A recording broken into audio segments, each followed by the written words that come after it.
Great Monday. Hey, everybody. How are you? How are you? How are you? I'm so happy to see everyone. And I hope you guys had an amazing Christmas celebrating with your family and your friends. And if you didn't, some of us are solo. And so you don't have maybe your family near you. We are still all trying to be safe. But that's okay because here we are and we are headed into a new year. Thank you for joining me again for Bella's Hope for Healing. I really, really appreciate you guys' support. I just have a few little house norms that I always share with you guys to please, please, please support my channel. Smash that like button, okay? Also, not only here on Facebook, but on YouTube. Share this show because sharing is caring. I am trying to reach everyone I possibly can with this great information that I come to you with, as well as the rest of us from the Urban Health Outreach Media family. So please do that. Please share. And know also that everyone does not have Facebook, of course. And so that's why we also stream live on YouTube. We're trying to reach everyone we can. We realize, and I realize, that not everyone can join us live for the show. But the good thing is that we also this show is recorded afterwards, so you can still share the show with your family and friends. Okay. Happy birthday to everyone whose birthday. I like to always share that. Know that I wish you a happy year for this year, for next year. And hit me up in the box if it's your birthday. I would love to tell you happy birthday when I get a moment. Also, please know that we are constantly doing new and innovative shows with new topics, new speakers, new things to bring out here to the transplant community, to those waiting on transplant. Hey, Jonathan, my friend, how are you? Thanks for tuning in. My guys, A Second Chance, Phil and Tafaro, if you're out there, I see you. Thank you for joining. Yeah, so we're just trying to bring everything here to this platform that we can bring. And we're coming into this new year, guys, right? And so let's come in with a positive attitude, a positive outlook on life. I know many people set what we call New Year resolutions. I personally don't tend to describe it as that anymore for myself. I set goals, a few goals for myself, because you got to be careful when you're setting resolutions or even goals. Don't set them too high. Set them where it's a comfortable level, especially if you have a busy lifestyle, because you don't want to be disappointed if you don't achieve those goals. And so just a few, not anything that's too many things that are too difficult, because it sets ourselves up for disappointment oftentimes. So tonight, I'm bringing this show to you. It's going to be a great show. I love caregivers. I have a heart for caregivers. We are going to talk about caregivers. Caregivers are really special. It takes a special heart to care for your loved ones. Even some people will care for a friend.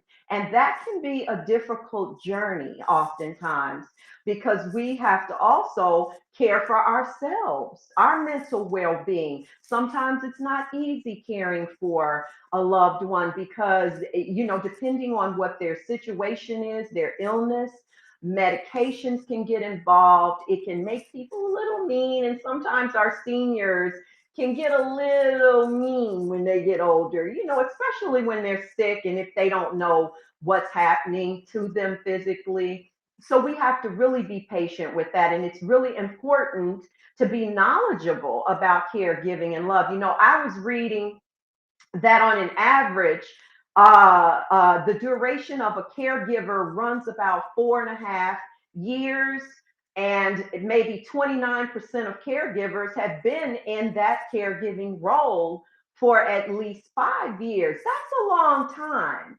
That's a long time to have to make sure that a person gets to their doctor's appointments, their medication is distributed exactly as it should be. There's no room for mistakes.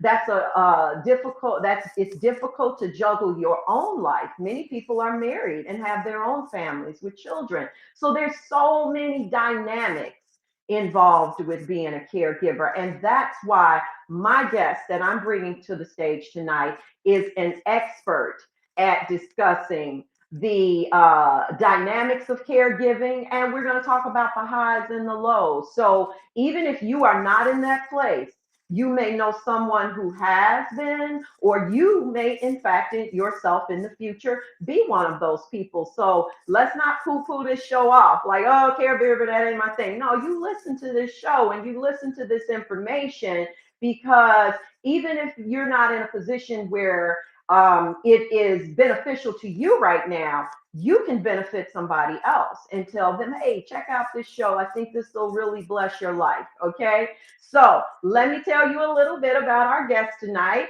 The awesome Dr. YVETTE Jackson resides in California. She is a single mom with 3 sons. She has a master's degree in social work from the University of Southern California. She has an honorary doctorate degree in ministry from the Bible Believers Christian College and Seminary. Yes, she is a woman of the cloth. I love it. I love it. Doing her thing out here.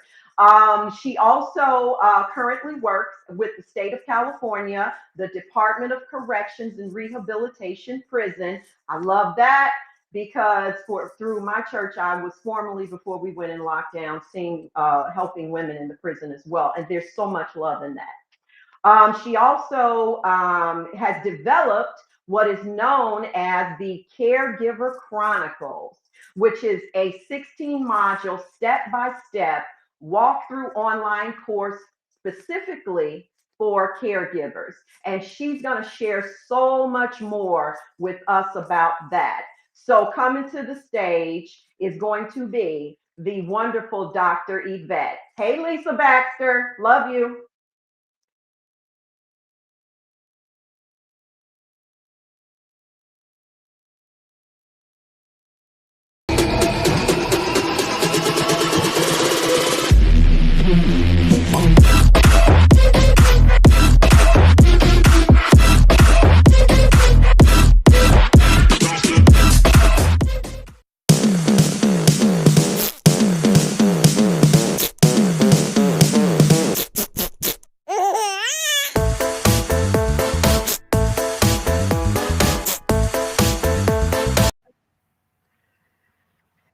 Hi. Hello. Hello, woman of God. How are you? Fine, and yourself?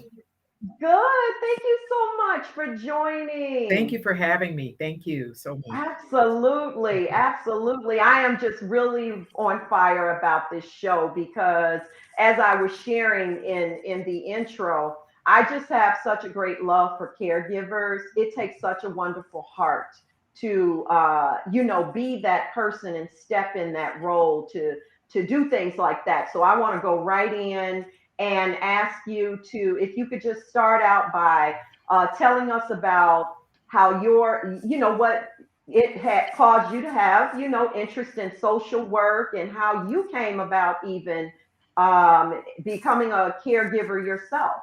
Just Right. a little bit about you. Okay, thank you so much for having me today, Bella. I appreciate you bringing the Caregiver Chronicles to the platform because it's so important.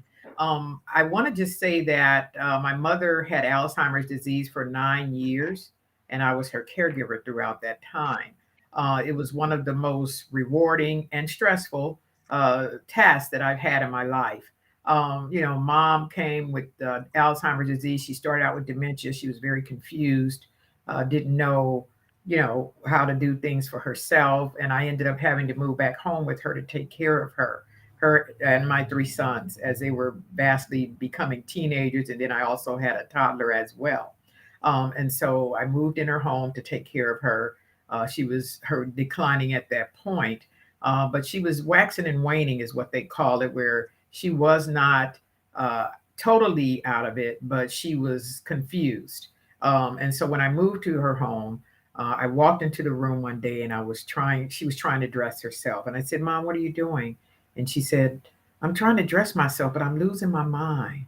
Mm, And so she had her underwear on her head and her shoes at her feet, and she was just very confused about how to dress herself. And so, me being the social worker that I was at that time in training, I walked in and I said, "Oh no, Mom, you're okay," and I helped her to dress herself. And I think that was an eye-opening experience for me to understand that I could no longer be her daughter. I had to be her mother at that point. Uh, mhm. of course, genetically, I was her daughter, but figuratively, I had to be her mother because I had to do all things for her to make sure that she Yeah. was taken care of. It was a great experience. I learned a lot. I was actually going to USC working on my master's in social work at that time, and my mother was going through her disease process. So I was learning what I was living at that time. And so it was really great. It helped me to understand every aspect of caregiving. It allows me now to help others. And that's where Caregiver Chronicles came from. Many people call me asking me how to help them with their parents, with their loved ones who, are dealing with the dementia or the Alzheimer's or any physical ailment that they may have or mental ailment. And so at that time, I will give them advice because living a caregiver life for 9 years, I could walk into someone's home and say, you need to do this, this, and this because I had lived it. And so it was one Yeah. of the greatest experiences one could ever have. So I Hmm. thank you for And allowing me to share that. yeah, Yeah. yeah, absolutely. And I just loved, that story and just how you said, you were learning what you were living. So even as you were taking care of her, you were learning so much yourself. And very seldom, to be honest, do I hear anyone say that this was a wonderful experience for me. And I think that's because there's so many dynamics involved with being, a caregiver, and not just being a caregiver, but a successful caregiver, Right. where you can maintain, your loved one and try to still pour out that love on them, but yet keep, your peace within Mhm. you, Right. and so I'm sure that I was just about to ask you to take us into the how the Caregiver Chronicle was devised. I mean, how did you, put that together? Just say, I think it'll be good to help. So that's what we want to hear about. How Yeah. did you devise Caregiver Chronicles? Yeah. So Caregiver Chronicles is actually a result of the pandemic, being Wow. isolated in 2020.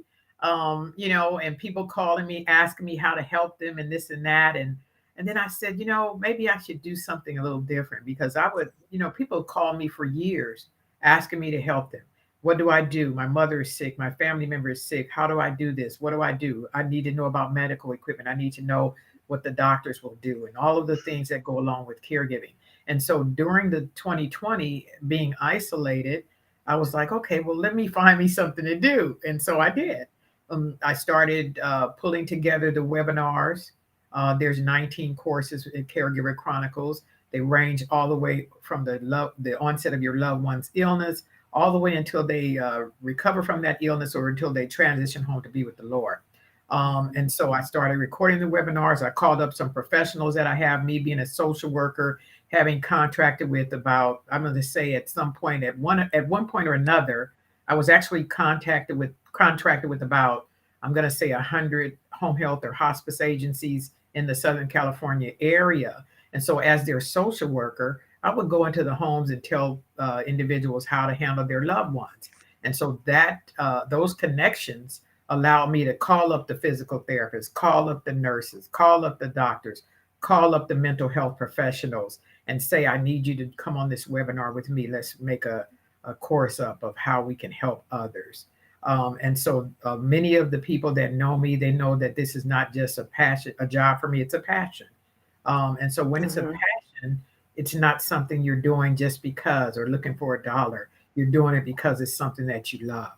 And so I was able to pull together the 19 courses in that time frame. I'm going to say it took me a couple of months to do that, and then in August of 2020, all the courses were ready. So I set up the website, and then I put it out there because there are many people who need help, and so I wanted to help them and share their passion with them and their concern, because a lot of times, and I was one of those caregivers, I had no clue about what to do when I became a caregiver. I had to learn each and every day how to be a caregiver. And so with that being said, I shared my knowledge with them in the courses, and shared the expertise of those who joined me in the courses, and just pulled it all together to make sure that we could help somebody, because that's what it's about. If you're doing if you're living a godly life, then you're about helping other people. And Absolutely. that's what we're here for, and that's to Okay. share our knowledge with others. Okay. Yeah. Thanks, Lisa. And also Lisa Baxter, who's an amazing person. Lisa has a show as well, the Lisa Mhm. Baxter Show. But she had Okay. a good question, a very good question. Now, here's what I'd like to do. I Okay. know that if I'm not mistaken, you have a presentation that you'd like to share with the audience, some Yes. things to show. Now, Lisa's question may be in that, but I'm going to go on and ask it. Okay. That That's initial one, fine. okay, she said, what do you do? I'm sorry, what do you say when a person is overwhelmed or have no, maybe she's saying doesn't have We have any no help? help. Yeah. Yeah. Yeah. There are many people who are in those shoes. And matter of fact, I was myself. I didn't have help. It was just me and my three sons that I was raising as a single parent at the same time, going to school, working a full-time job, all of those things at the same time. And I had no help. So what I did was, and just to say this, share this experience, I hired people to come in and take care of my mother, because I couldn't deal with my two teenage sons that were vastly becoming teenagers, and my toddler, and take care of mama, who was like a daughter as well, like another child as at that time, without getting some help.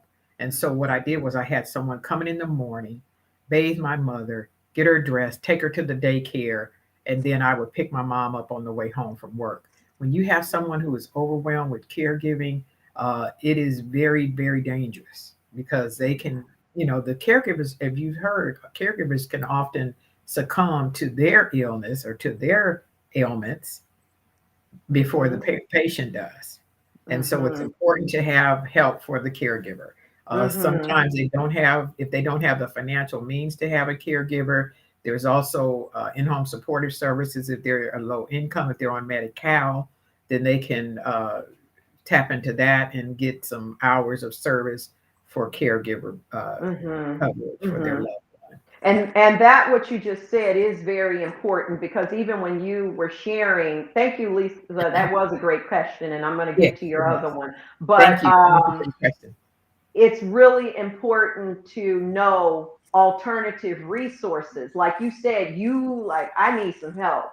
And Right. you hired. Well, Yeah, obviously that word hire comes attached with dollar signs. And exactly. not everyone has those extra financial resources, which I really feel, and you can, I don't know if you would really know the answer to this. I feel that oftentimes that can be why, unfortunately, a lot of loved ones end up in nursing facilities because I'm Oh, sure it's a few reasons, but I know some of them. I yes. have known people to say, I had to work and Right. I got these kids and family, I just couldn't do both, Right. and I didn't know where to turn for Right. help, if there was any help from the government or whatever. So maybe again, maybe in your, I'm sure during your classes you talk about these things. Right. I'm sure you do. And then again, maybe some of them we'll see in the module. So would that be rather correct in that? Yes. In, I just, Yes. Yeah, when you are a caregiver and you're overwhelmed, and I never had the option to put my mother in a facility because I was blessed to not have to do that. But many people do it because it is such an overwhelming experience. The fact that your loved one is declining and you can't do much about it is enough stress in itself. And then to Mhm, have to be that person, that caregiver, that everything for your loved one is twice as stressful.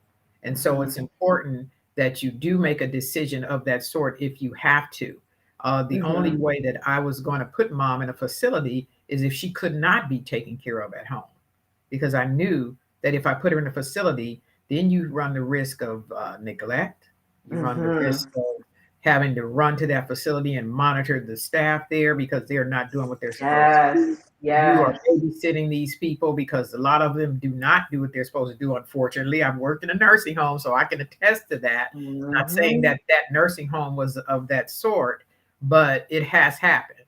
And so you Right. just have to figure out what's best for you and your family. Because That's once you right. figure out what's best for you and your family, then you can make an informed decision about how to Mhm. move forward and make sure that your loved one's well-being is managed. So Mhm. that's the Mhm. important piece. Mhm. So Yeah. And I know that, I know that with having to make that decision, especially when it comes to a parent, a mother or a father, mhm. um, that there, when you have to resort, unfortunately, to the nursing home, to the Yeah. having to put them in a facility, I know there's got to be such, for many, emotional guilt with that, and so do you actually, even in what you do, even though with the chronicles, find yourself actually utilizing your godly ministry, to people? Because I'm sure there's sadness, there's guilt, Yes. and all sorts of Yeah. things. Lisa was saying, my parents and husband, very difficult, especially being young and different ages, and they were battling. Yeah. And battling your own illness, like Right. Lisa had an illness. Yeah, so that's what I mean. There's so much Right. involved in that. What would you say about that, Dr. Well, Yvette? I would say that you have to do an assessment and determine what's best for your family and your loved one, because everybody is not capable of being a caregiver in the home. That's If you true. cannot do it, then you have to sit back and say, okay, I know that the best thing for my loved one is to put my loved one in a facility where they're going to get the care, but also be mindful of the fact that you will have to monitor what's going on in that facility. Because many times when you put them in a facility, the care is compromised. And so you have to be available. You have to go up there unannounced. Well, maybe not with COVID right now, but at some point you have to go up there unannounced. You may have to call the ombudsman and tell them, something's going on here. They're not doing what they need to do about my loved one. And so there are many dynamics that go into a decision to put your loved one in a facility. Mm-hmm. Mm-hmm. So Yeah, and it's some horror stories. And I had one of my own, unfortunately, when my grandmother had to, be placed in one. And my grandmother was a dialysis patient and, yeah, succumbed to kidney disease. And I was the one who would pop in, right. unannounced. Unannounced, And yes. I was working then, as you know, I'm a retired police officer, Right. and so where the facility was near my beat. So I would pop in and they knew me. And my Mhm. grandmother had shared something with me about one of the aides or assistants that she had fallen, Hmm. and this woman said something very nasty to her. This is a classic example of what you're talking about in some of Yes. these facilities, and told her Hmm. she wished she had, when she fell, she wished she had broken her Oh so my, and so. oh my goodness, this is so sad. Listen, I saw red. I'm sure. Okay. And I went and found that woman, and let me just say, I wasn't a woman of God then. Hmm. Okay. I am Hmm. now. So it Hmm. wasn't nice what I said to her. And I I'm sure. literally told Yeah. her, I will beat you down if Right. you ever treat my grandmother like that again, because I knew Yeah. she wasn't lying. She was totally of sound mind, Right. so she wasn't making that up. I saw the hurt and the pain in her face, and Right. I was like, okay, we got to get you out of here to Right. somewhere better. And so I think a lot of people experience these things when they have their loved ones in nursing homes. And I always say, if you can help it, good Lord, try not to put them Right. If in you can help there. it, don't. If you can do anything other than put them in a nursing home and make sure that they're cared for, don't. I saw a question on the screen. Yes, Satara Siverals, a yes, lovely young lady, and her question was, "How do you find the resources to help? To help? How did I find the resources to help me?" yes. I think the resource that helped me was me being a social worker, being Mm, in the know, having worked for the political in the political arena, knowing the community resources, knowing what Meals on Wheels is, knowing what all of the resources in the community. I had worked in that field, and so that is what helped me to know. And I still didn't know when it came about, but I learned each and every day. I learned about Medi-Cal. I learned that you have to be low income to get support. That's mhm, that's given to those who are at a certain financial bracket. So I had mhm. to learn each and every day what to do and how to do it. Now there are Yeah. those who have the financial means. There's no question about what they can do for their loved one. But there are those who Mhm. are in the middle. Mom was in the middle. She had a middle range income. So she wasn't eligible for Medi-Cal, which would allow her to get in-home support services where the county would pay uh, 385 hours or something of the sort a month for someone to care for her. She wasn't in that bracket, but she also wasn't high income where her care was just covered. And so I had Mhm. to borrow from Paul to pay Peter to make Yeah. sure that those caregivers were paid. And so I Yeah. did. And just to share with you some things that I had to do, I even took some of my scholarship money from school and Wow. used it to pay for the Mhm. caregivers because I knew that she had to be cared for at all costs. And so her Mhm. care was the ultimate for me. And so I did what I had to do. I learned about Mhm. the resources as I went along through the illness. And so that was the beauty of me learning it because I was able to take that information and share it with other people. Many Yeah. people don't know what to do. They don't know about Medi-Cal. They don't know No. about in-home support. Yeah. They don't know about the resources that are available. They don't know about the Caregiver Resource Center. They don't know about a stipend. And I'll share this one story with you, and then I'll share the information about the courses and that type of thing. Um, Mom was, they had a respite program at the Caregiver Resource Center up at USC. And so I decided to put mom on the list because they would pay a stipend for caregivers to take care for your loved one. Put mom on the list. She was on the list for several years. Well, she had Alzheimer's for 9 years. And so I called one day in about the seventh year of her illness. And I said, well, I'm checking in with you because my mom, she needs this resource. I have caregivers I'm paying. Can you help me? They said, well, she's still on the waiting list. And I was like, okay. I said, well, I told her one day, I said, you know what, ma'am? I said, my mother's going to be dead before you help me. And when I told her that, she Mm. called me back the next day and they gave me the stipend. And so that was a blessing. But sometimes you have to say what's on your heart. Because when I told Right. her that it must have struck her, and Mhm. I ended up getting that resource. So it was just a lot, but it was very educational. It was very it was a passion. It gave me something that no other experience has given me in life. So I Mhm. Mhm. really hold that in high Mhm. regard. So Anyway, Yeah. if it's okay with you now, Bella, I'll share the information regarding Yes. the Yes, Chronicle. that's fine. Okay. All right. And while you're pulling that up, guys, yeah. So, Lisa, you threw something on the screen just now, and it is really about. It's important to find out the resources, and what all the ins and outs, and that takes time. It takes doing some homework. It takes making calls. So yeah, it takes time to find out these things. But I think what's good is when you can deal with someone such as Yvette, who is knowledgeable in these things and get that help.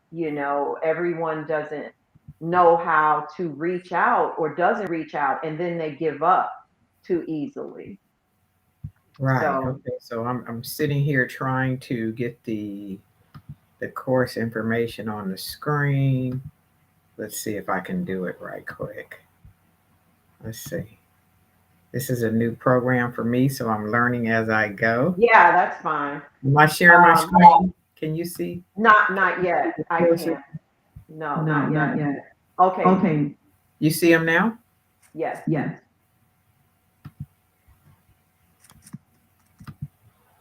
Can you see it now? Yes. Yes, I can. You can see the Caregiver Chronicles? I I can. can. Okay. So let me just tell you about Caregiver Chronicles online courses. Caregiver Chronicles is an 8-week, step-by-step, complete walkthrough of caregiving, caretaking, providing, and the overseeing of your loved one. The courses answer all questions related to caregiving, and myself, Dr. Jackson, as the course developer, will be available to you if there are unanswered questions or you need additional reinforcement and support. Now, these are the courses that are available. What is a caregiver?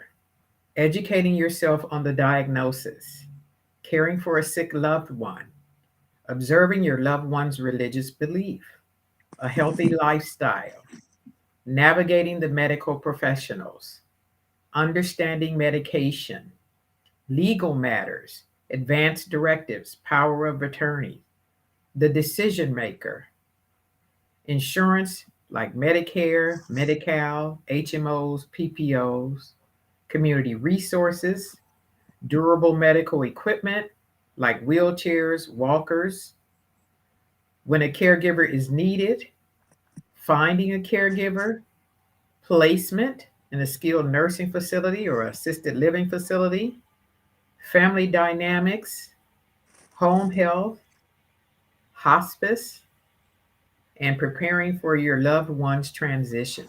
Those are the 19 courses that are available. In order to register for the courses, there are 5 options that you have. Option 1, which includes all 19 courses, 16 modules or courses, as well as the 3 additional courses as a bonus, 6 private consultations, a weekly live group, and an invite to a private Facebook group. And option number 2 includes 8 modules or classes, 4 private consultations, weekly live group, and an invite to a private Facebook group. Option number 3 is 4 modules or classes with 2 private consultations, the weekly live group. Option 4 is 1 module or class, 2 private consultations, the weekly live group. And then option 5 consists of 3 private consultations. So if you're interested in Caregiver Chronicles, you can visit our website at www.caregiverchronicles247.com. You can also email us at caregiverchronicles247@gmail.com. And you can schedule a free private consultation at the link that's reflected on the screen, https:// rebrand.ly/G3N1VRO, or you can visit our YouTube page at Caregiver Chronicles 24/7. Now, Caregiver Chronicles 24/7 basically, I hold on a second. Let me get back to the show. Okay. Okay. Now, Caregiver Chronicles 24/7 is a Friday Night Live is a show that I was hosting where we would talk about caregiver issues. When I actually started up the courses, I would go on Friday night and talk about, different topics related to caregiving. And if you're interested, you can basically go to that YouTube channel and take a look at it, and you'll find some very interesting guests there, as well as information that might be helpful for you. But most important, that the private consultations are really important because people have uh, various areas of concern that they are dealing with their loved ones, and so they want to speak with me directly, and I'd be Mhm. happy to speak with them and see how I can support them and their family and their caregiver journey. Okay. Let, I want to let me jump in with I want to jump in, Yvette, with a few things yes, before you yes, continue. yes. Thank you so much, April, for joining. I'm glad. I thought this would be a great topic too. So thank you. Um, so I may have missed this when you were showing us the presentation, but what I wanted to ask that, you never know what somebody may be, when someone may be thinking the same thing. Right. Um, you have the packages. I saw that. Now, let's say you have a seasoned, I like to call people who are skilled and stuff, seasoned, Season, yes, a seasoned caregiver who is exactly. very skilled at that. However, no one's perfect. So let's say they have one weakness Right. and or something that they'd like to get better at, let's say. So say Yes. that as I jotted down one of your categories, because this is what is talked about a lot in the transplant community, the importance of having a relationship with your doctors. Right. So you're that representative for their caregiver, those are your doctors.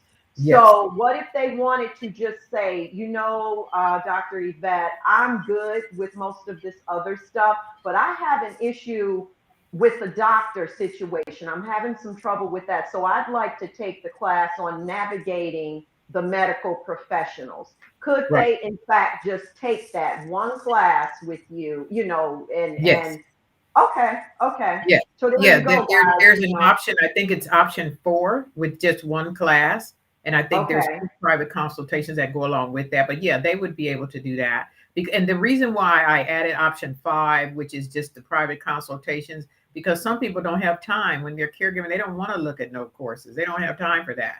They just Hmm. want you to tell them what to do at that point in time.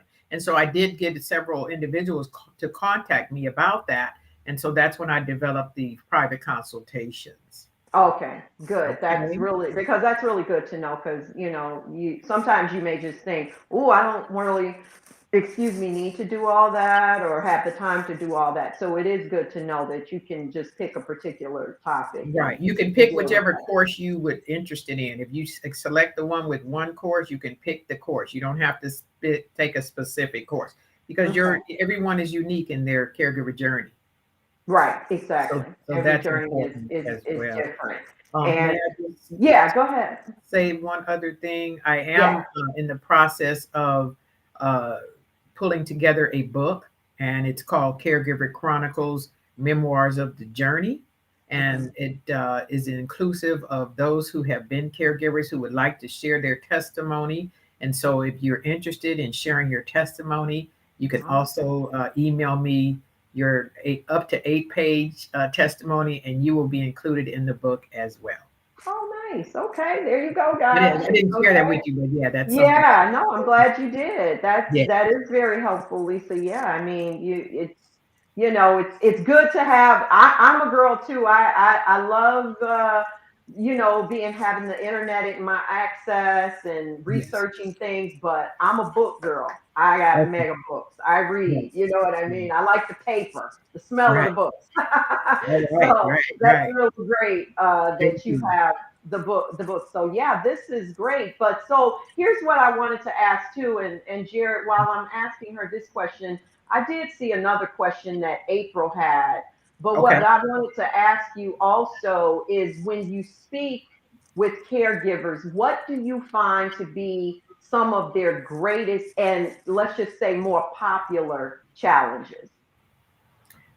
I think the one of the most popular challenges is the family dynamics.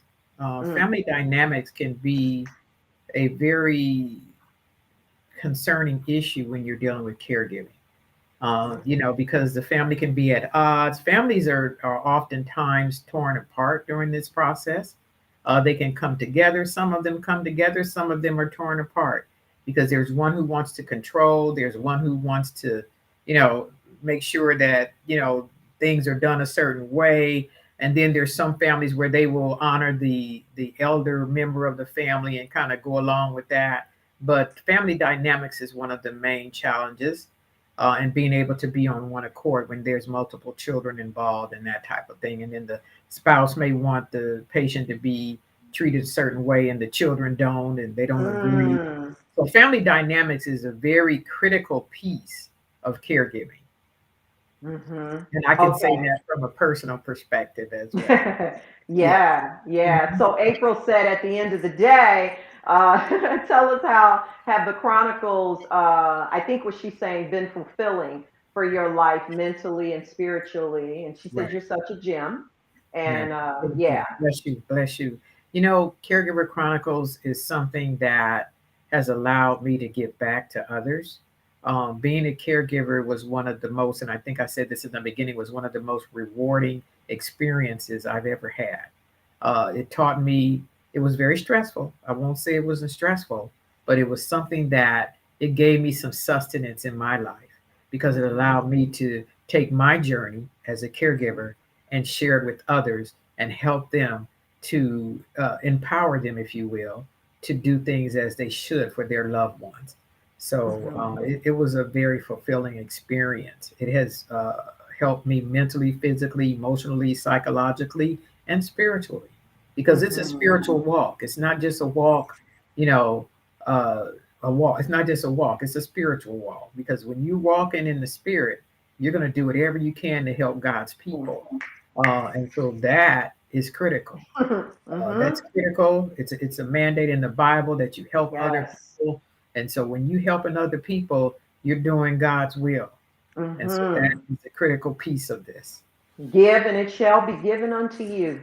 Yes, Goodness, yes, yeah, exactly. And yeah, that's fact, yes, and yes, it's so much more enriching to your yes, own life, yes, and I wish, I pray all the time that more people will come to realize that, you know yes, what I mean, that go through so many things yeah, and wonder why, why, and so it's so much bigger than just us. yeah. It's bigger than It's us, it's way you bigger than know. us. It's Yeah, a godly walk. It's a godly assignment when you're absolutely. doing His will. Yeah, yeah. And so I have another question. Sure. You know, what um like we talked about, it's so important to me for people to know where they can go. I mean, even this is even outside of course, your great courses Uh-huh. for help. And so, regarding financial assistance, and so can a person actually receive some type of governmental subsidy for a caregiver of an elderly parent or something? And how do they go about finding these things out? Because like everybody again can't afford this out of their own pocket. And you even spoke about something, unless I misunderstood, when you said, did you pronounce that medical? Yeah, and let me tell you a little bit about Medicare and Medi-Cal. Yeah, So please. Medicare is a government program that's given to those who have worked a certain number of quarters throughout their life, or they have a diagnosis that makes them eligible for Medicare, such as end-stage renal disease. Yes, You're on dialysis. That automatically qualifies you for Medicare. correct. AIDS, HIV, chronic alcoholism, uh, Mm, several different diagnoses will automatically qualify you for Medicare. Now that's mhm. for as well as being able to being having worked a certain number of quarters, and then Medi-Cal, which is called Medicaid in other states. Oh, that's Okay, why they that's the okay. clarifying point because a lot of people don't understand that Medi-Cal in California is Medicaid in other states. Okay, Got it. Yep. all right. And so that is for low income. Your income has to be in a range. I'm going to say a range because I don't know the exact, but they have raised it to about 14 something a month or a little bit less. But if you're at, if you're 1,400 as in 14. 1,400 a month of your Okay. income. Now, if you're Mhm. getting 1,400 a month, it's likely that you're going to have a share of cost. And some of you may have heard that term before. The share of cost means that you have to, like, if you're getting $1,000 a month, and I'm sorry, if you're getting $1,400 a month, you're only allowed about 1,000 a month, and so that share of cost is going to be about $400 or $500, which is the difference. And you have to Mhm. either pay that, spin it down. Like if you have a lot of medication that Yes. costs a lot, you can spend that 400 or 500 down, or you will have to pay that money out every month before you can Wow. access the Medicaid or Okay. Medi-Cal in California. Yes. Okay. Wow. And so mom was at a point, just to share with you, she was getting about maybe around 1,400 a month, and it put her in a bracket that was over the range. So she couldn't get the Medi-Cal. And so whatever I did for her, I had to either pay it out of my pocket or pay it out of her funds, or whatever means we had to pay it. We had to pay it Mhm. because she wasn't Mhm. eligible at the time. They have raised the threshold a bit, but not much. Mhm. So just to let you know that Medicare and Medi-Cal. Now, if you're Medi-Medi, that means you're low income across the board, then most Mhm. things will be covered for you. But you Okay. basically will be at a point where you don't really have much of anything anyway. And that makes you, when you're eligible for Medi-Cal or Medicaid, then you are eligible for in-home supportive services, which is a program that the county has where they will pay for someone to assist with your care up to about 283 hours per month. Okay. Okay. And so it is based on your income as well as Mhm. your Medi-Cal eligibility. If you're not eligible for Medi-Cal or Medicaid, you're not eligible for in-home supportive services. So would things like SSI be taken into the equation? With that, you know what I mean? Because there's some people who have been afflicted all their lives with the Right, illness. So that would also be, right. okay. And then most of those who have SSI, they're likely eligible for Medi-Cal or Yeah. Medicaid in other states. Okay. Mm-hmm. And so, yeah, they would be eligible. But like I said, it's an individual basis. I don't want to give any definitive, Yeah. Yeah. but I do Yeah. want to say that if they're receiving SSI, it's likely that they will be eligible for Medi-Cal or Medicaid. But they would have to go through that process. Okay. Okay. Yes. Yes. Okay. Thank you, Now, Lisa Baxter. yes, Okay. okay. Yeah. I appreciate all those great questions and Yeah. comments coming through. No better way to show charity than to serve. Yeah, that's right, Yeah. Jared. Our Exactly. brothers and sisters, Exactly. that's what it's all about. That's So right. now you are also something else that you're doing that is very near and dear to me because through my church, I was on the prison ministry. Right. And I see that I saw in your bio that you serve with the Department of Corrections and Rehabilitation. So tell Yes. us a little bit about your role with them. Right. So I work for the Integrated Substance Use Disorder Treatment Program. And that is a program where they are providing resources and support to inmates who have substance use or history or addiction concerns. And so we basically provide assessments to them, and in the process, it's a new program that's actually been in the prison for about, I'm going to say, a year and a half. It'll be 2 years in January that the Hmm. program has been in the system.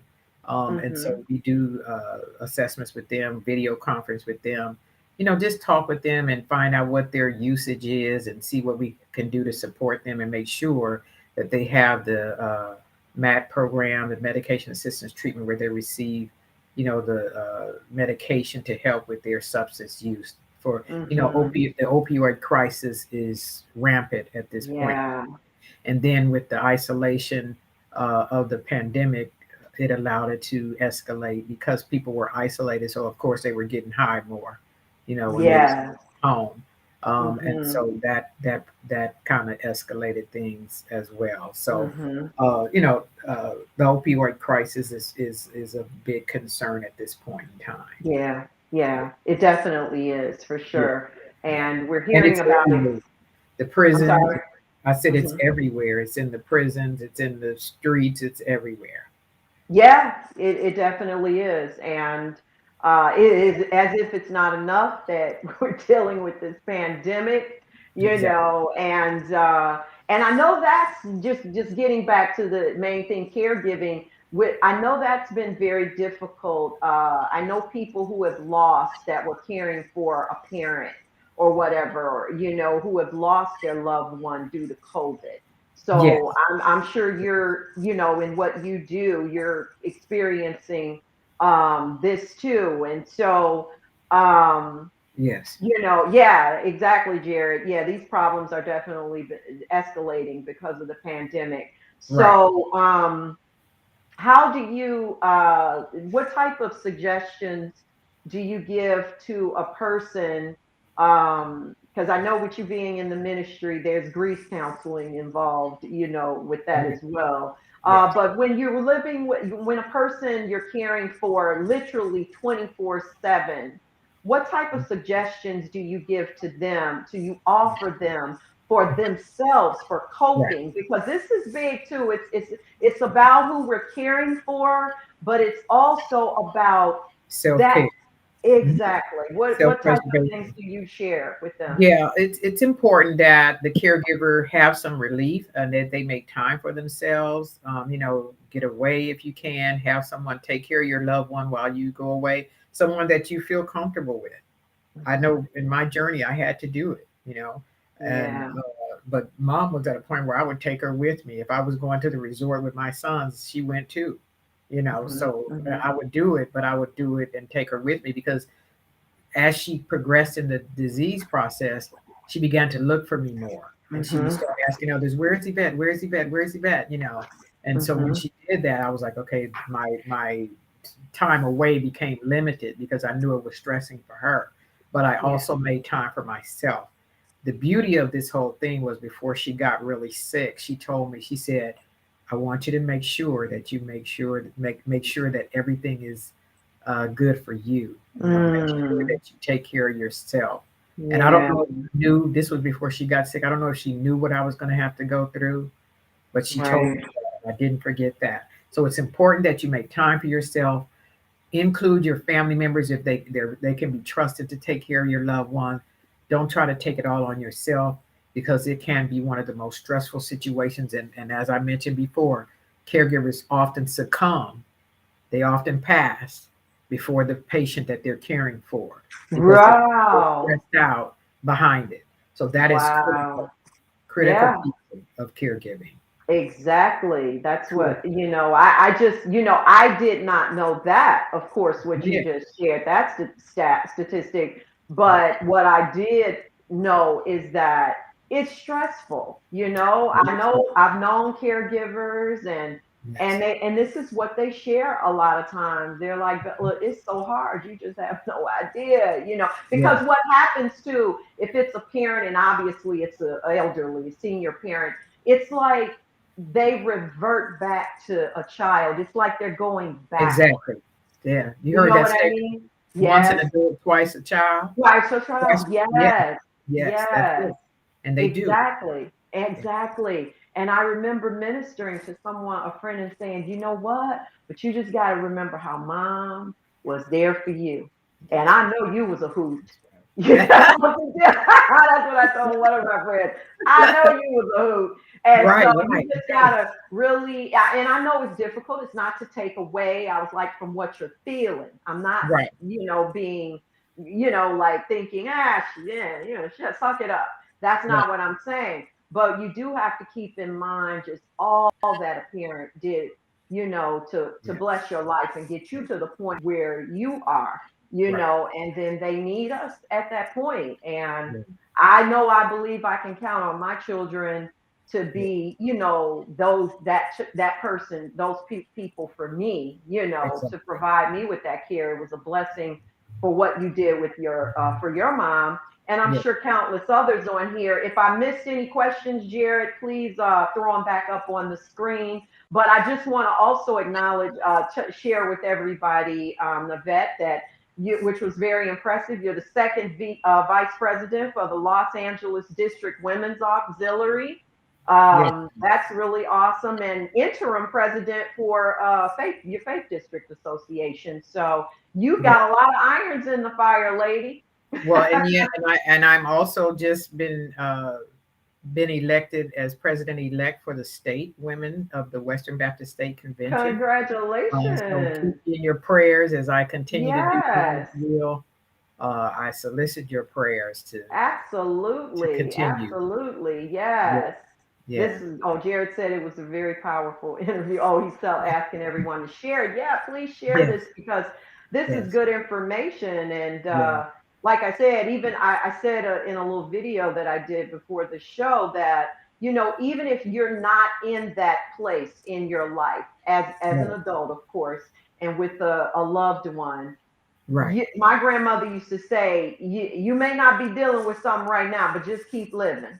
You right. know what I Just mean? keep living. That's Okay, right. just keep living I because, want to, yeah, yeah, mhm, yeah. And you want to treat people the way you would want to be, treated, right, right. I used to, what is that? Lisa said, I used to tell my husband, let's time, something, so the children won't put us away. She's got a typo in there, but Uh-huh. yeah, Let's type something use that to, so the children won't mm-hmm, get us away. Yeah, yeah, I think that it's important that you let your children, you have to have these conversations. You have to mm-hmm. talk to your children about what you want. What you want. Do you Yeah, want to be put in a nursing home? Now, some instances, there's no other alternative, depending on your level of care, because sometimes people go to a level where they need subacute and they need acute care. They have yeah, traits and all of those things. Those are instances where you would want to be in a facility where the care is managed properly. But if at all intents and purposes you want to be at home with your loved ones, you need to have that conversation with them and let them know.